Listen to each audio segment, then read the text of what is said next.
11:30, an Akron man sentenced to life in prison. We have the details of his trial coming up. For those of you who like the rain, you definitely have something to look forward to today. Keep watching to find out. The Cavs are back in action last night. I have more on how the Wine and Gold fared against Butler in the Heat in a bit. Today's the day to eat until you can't anymore. Find out why later on in the show. Today is February 25th, and this is your Tuesday FlashCast.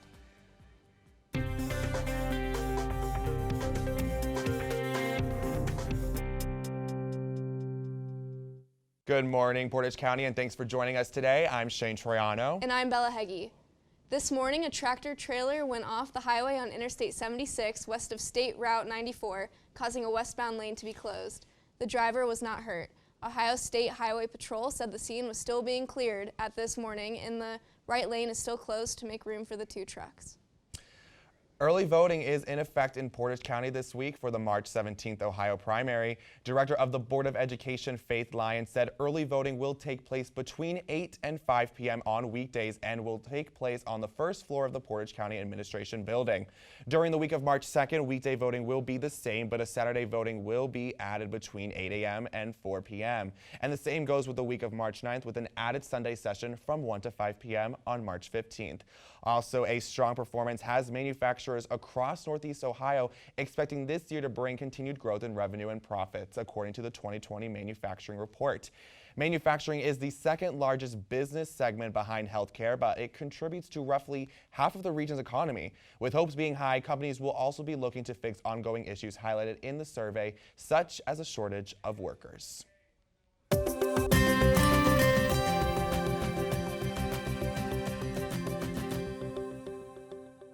Good morning, everybody. Thank you for tuning in. Currently in Kent, it is 41 degrees. Now, you may have noticed when you woke up this morning, the ground is pretty wet, and we are going to see some scattered showers throughout the day, which is going to lead to some low visibility, so be careful when you're driving out there. The roads might be a little slick. Now, as we look on into the rest of Northeast Ohio, we are looking at some mild temperatures. Low of 36 up in Sandusky, and you see down in Canton, it's going to stay around 43. So it's going to be in that high 30s to low 40s range for today. Now, as we look on to the rest of today, we see that around noon, it's going to be 47 degrees, cloudy. And as we look on to about 4 p.m., we're going to see that steady rain, about 45 degrees, and it's going to stay around that for the rest of tonight. Now, as we look at our local radar, you see that this rain, this is the steady rain that I was talking about, this green, coming across Ohio, and it's going to move up and come into Kent right up here. Now, as we look on to tomorrow, we will see that this rain will mix with snow starting around tonight, tomorrow morning, and that's going to become snow by Wednesday night, and we're going to see that snow give us about 1 to 3 inches. So for the rest of the week, you can see that we're going to start around the high 40s. We're going to come down to a low of 27 and get some snow showers around Friday, Saturday. But it is going to warm up once again by the end of this week going into the next one. So make sure you bundle up in the middle of the week, but look for that warm weather. Make sure to tune in tonight's forecast at 6 p.m. for an update on this week's forecast, only on TV2. I'm Demetrius Hammett. Thank you, Demetrius. Akron City Council members passed legislation yesterday asking Ohio lawmakers to make it illegal for employers to punish or fire workers based on hairstyle. State lawmakers are making plans to take up a crown or create a respectful and open workplace for natural hair law.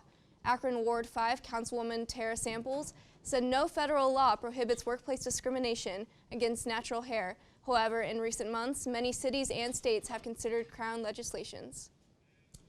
The city of Akron is being reimbursed $306,000 following a buyout from a private developer of the city center. The six-figure paycheck is going right to a local contractor to move municipal cabinets, offices, and employees out quickly. City Council received the final bill for the long process on Monday, and the legislative body could agree to pay the bill next week. And sticking with Akron news, Akron Council rejected another Dollar General on Monday in an effort to prevent discount stores from flooding Akron neighborhoods. The vote, however, was not unanimous. Councilwoman Tara Samples said the planning staff failed to notify residents in her neighboring city ward who may lack transportation and would benefit from another retail option.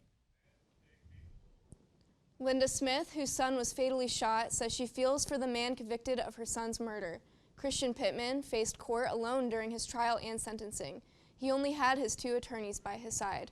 However, Smith urged the judge to impose the maximum penalty. Summit County Common Pleas Judge Kelly McLaughlin sentenced Pittman to life in prison with possible parole after 24 years. Nacho lovers unite. Find out how you can celebrate today using your favorite type of chip. We got the details ahead. The Cavs took revenge on the Heat last night in their rubber match at the Fieldhouse. We'll go in depth after the break.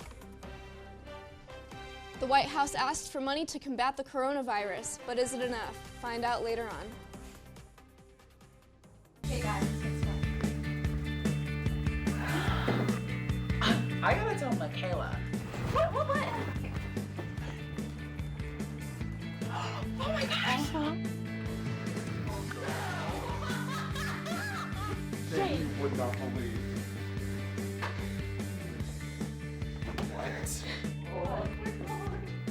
What? Oh, the blurb's on at 9 on Tuesdays. They call me Prince like I'm royalty or something. But the places I've lived ain't no palaces. So I don't need grilled salmon or a new scratching post. Just give me a cardboard box and a can of tuna and we're good. You can even change my name. I'm cool being the kitty formerly known as Prince.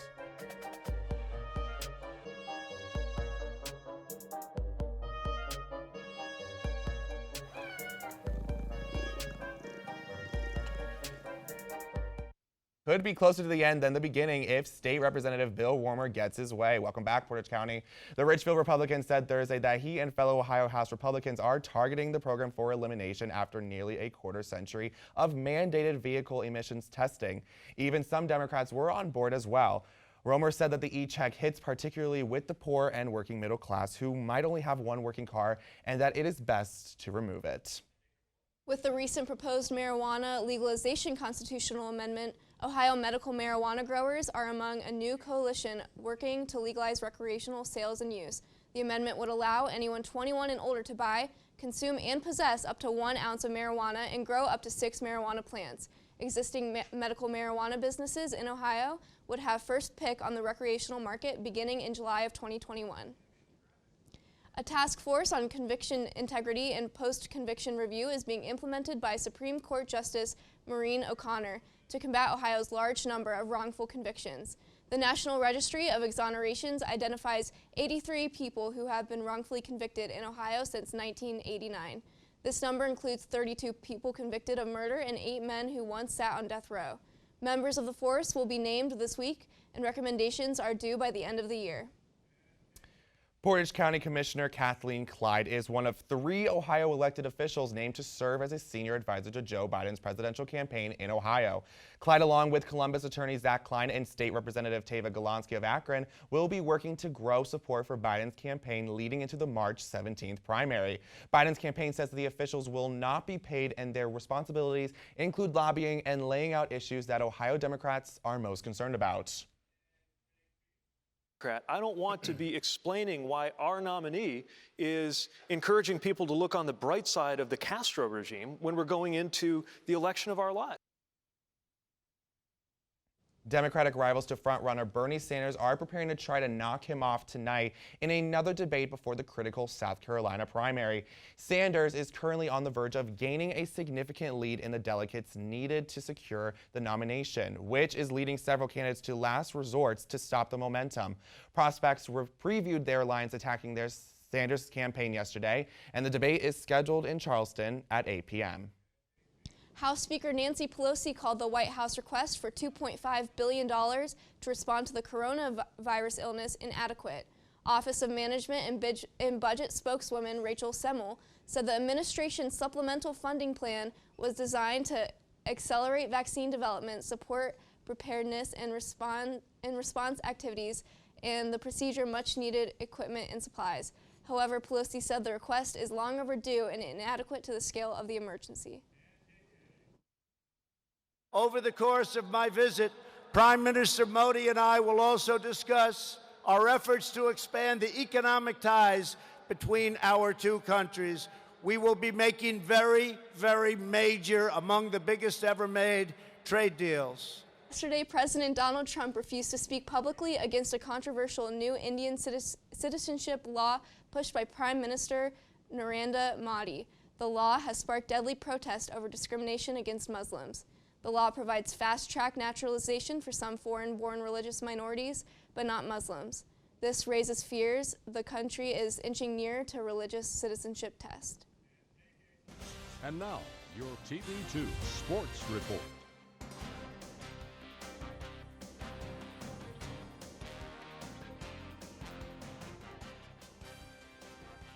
Kent State's men's basketball team is home tonight against Miami University. The Flashes are coming off a crushing double overtime loss to Buffalo this past Friday. The Flashes have lost their past 2 games, and with the end of the season approaching, Coach Senderoff and his team will look to get back on track and make a statement tonight against Miami. Kent State women's golf just teed off this morning at 9 a.m. in the Icon Invitational, and the Flashes are currently up 1 stroke and have sole possession of first place over Purdue. They will look to have another great performance in and throughout the rest of this third and final round of the Invitational this morning at the Woodlands Country Club in Houston.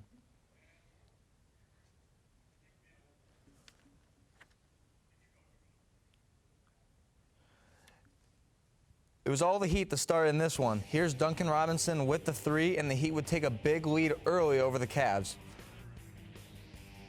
Now here's Heat point guard Goran Dragic knocking down the 3 to extend the lead for the Heat, and the Heat would run with it all game. Heat up big here in the third quarter, and here's all-star Bam Adebayo as he blows by Porter for the 2-hand dunk, and he would be up 19 going into the fourth quarter. However, the Cavs would not go away. Here's Nance coast to coast for the layup, and the Cavs would come back and they would force overtime. Cavs would have a 3-point lead in overtime. Nance Jr. misses, tipped into the hands of Cavs star Kevin Love, and he would deliver. Cavs make franchise history and come back down 19 going into the fourth. Big win for Cleveland. That's all I have for sports, and I'm Matthew Mergen, and make sure to tune in to Jack Burney tonight for your 6 p.m. sports report. Grab some guacamole or maybe some salsa. Today is National Tortilla Chip Day. Millions of people across the country love tortilla chips, so it's a great excuse to open up a bag. They were originally known in Mexico as tostados, but were first mass-produced in Los Angeles in the 1940s. Check out hashtag National Tortilla Chip Day on social media to help celebrate. And not only is it National Tortilla Chip Day, but it is also the last day of Mardi Gras, also known as Fat Tuesday. The carnival season began January 6th and ends on Fat Tuesday, so today. And the day falls before Ash Wednesday. The holiday celebrates all the rich, fatty food before the ritual fasting that falls the day after. So make sure you eat a lot of the traditional fast nuts and baked goods before the day ends. So I think that wraps it up for this Monday. So thank you for tuning in this morning. You can watch tonight at 6 for our live newscast with anchors Aaron Simonek and Connor Steffen. I'm Bella Hagey. And I'm Shane Troyano. Make it a good one, Portage County.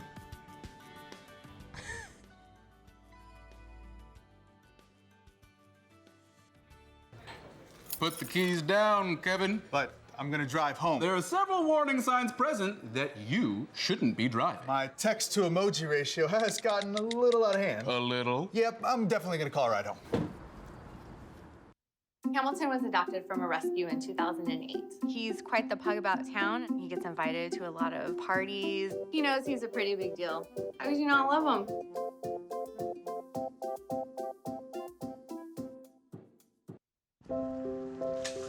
I want to eat apples and bananas.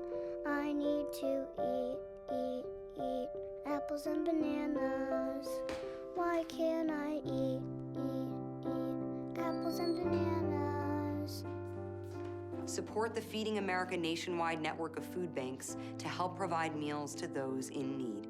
Join us at feedingamerica.org.